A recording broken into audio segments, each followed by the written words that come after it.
ঠাকুর মা স্বামীজি গুরুদেবের শ্রীচরণে আমার আভূমি লুণ্ঠিত প্রণাম। সকল বন্ধুদের জানাই শুভেচ্ছা এবং প্রণাম। আজকে শ্রী শ্রী ঠাকুর কিভাবে আমাদের অভিমান শূন্য হতে বলেছেন সেই বিষয়ে আজকে আমরা পাঠের মাধ্যমে জানব। আমি জগৎকে শিক্ষা দেব, শ্রী রামকৃষ্ণ এই অভিমান ত্যাগ করতে বলেছেন তুমি কতটুকু যে তুমি জগৎকে শিক্ষা দেবে, যার জগৎ তিনিই শিক্ষা দেবেন। তুমি এতটুকু ক্ষুদ্র বুদ্ধি, তুমি জগৎকে শিক্ষা দেবে কি? সত্যি তো আমরা নিজেরা কতটুকু জানি। শ্রী শ্রী রামকৃষ্ণের সন্তানেরা প্রত্যেকেই ঠাকুরের কাছে হাতে কলমে শিক্ষা পেয়েছেন। তো দেখবেন কোনো ব্রহ্মানন্দ মহারাজ বা স্বামীজি স্বয়ং বা প্রেমানন্দ মহারাজ সকলে যা যা কাজ করে গেছেন তাদের জীবনে, কোনো কিছুর দায়ভার কিন্তু নিজেরা নেননি। সবই ওম শ্রী রামকৃষ্ণার্পণং নমস্তুই করে দিয়েছেন। স্বামীজিকেও আমরা দেখেছি শিকাগো ধর্ম সম্মেলনের পর যখন তিনি আমেরিকায় প্রায় সপ্তাহে 12-14টা করে ওনাকে বক্তৃতা দিতে হচ্ছিল, সেই সময় স্বামীজির ভীষণভাবে শারীরিক বলুন মানসিক বলুন বিধ্বস্ত অবস্থা। তখন এক এক সময় মনে হতো যে আমার তো সব কথা ফুরিয়ে গেছে, আমি আগামীকাল কি বলবো। তখন তিনি দেখেছেন যে রাত্রিবেলা মনে হচ্ছে কেউ এসে তার সামনে বক্তৃতা করা শুরু করেছেন এবং তিনি রোজ নতুন নতুন টপিক তিনি জানতে পারতেন এবং পরের দিন যখন তিনি বক্তৃতা করা শুরু করতেন সেই টপিক নিয়ে তিনি শুরু করতেন তার কথা। সুতরাং আমাদেরকে চালনা করার জন্য যিনি বসে আছেন, দায়ভার নিয়ে বসে আছেন, একটি কথাও আমরা নিজের ক্ষমতায় বলি না, একটি কাজও আমরা নিজের ক্ষমতায় করি না। তিনি বলান তাই বলি, তিনি করান তাই করি। তুমি যন্ত্র, আমি যন্ত্রী। ঠাকুরের ছেলেরা এই সত্যিটাকে কিন্তু মেনে নিয়ে ঠাকুরের হাত ধরে চলেছেন।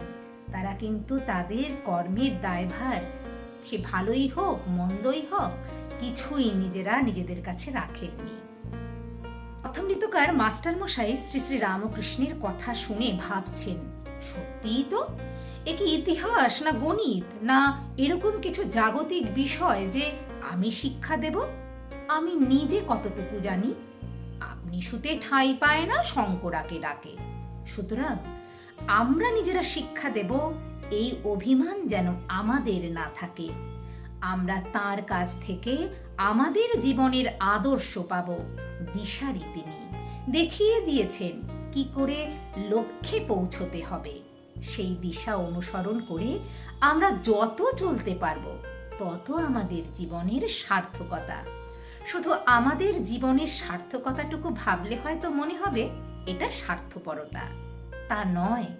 কারণ আমার নিজের স্বার্থ যখন শুদ্ধ হবে তখন তা এই জগতের স্বার্থ হয়ে দাঁড়াবে।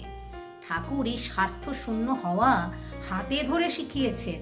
স্বামীজি যখন বলেছিলেন যে আমি সমাধি সুখে মত্ত হয়ে থাকবো, তখন ঠাকুর বলেছিলেন ধিক। ঠাকুর স্বামীজিকে ভৎসনা করেছিলেন, আমি ভেবেছিলাম তুই বট গাছ হবি আর তুই কিনা নিজের সুখটুকুর কথা ভাবছিস। ঠাকুর কিন্তু রামকৃষ্ণ ঘরানায় আমরা দেখি স্বার্থ শূন্য হয়ে কাজ করাটাকেই কিন্তু জোর দিয়েছেন। আজকে সেই কারণে আমরা সন্ন্যাসীদের দেখি যে তারা কর্মটাকে কিন্তু ধর্মের একটি বড় অঙ্গ করেছেন। এই জপ তপ এগুলো নিয়ে থাকা যায়, শ্রী শ্রী মাও কিন্তু বলেছেন। সেই কারণে রামকৃষ্ণ ঘরানায় কর্মটাকে কিন্তু আর স্বার্থহীন কর্ম, শুধু কর্ম নয়, স্বার্থহীন কর্মটাকে কিন্তু ভীষণভাবে ঠাকুর মা জোর দিয়েছেন। জি, ঠাকুর মায়ের সেই বার্তাটাকে বহন করে নিয়ে গেছেন। শুধু বহন করেননি, সেটিকে কার্যকরী করেছেন। আমার নিজের স্বার্থ যখন শুদ্ধ হবে তখন তাই জগতের স্বার্থ হয়ে দাঁড়াবে। আর তখন আর স্বার্থের ভেতর ক্ষুদ্রতা থাকবে না। যখন অসীম, তখন স্বার্থই পরমার্থ হয়ে দাঁড়াবে। শ্রী রামকৃষ্ণ আমাদের এই কথাই শেখাতে এসেছেন।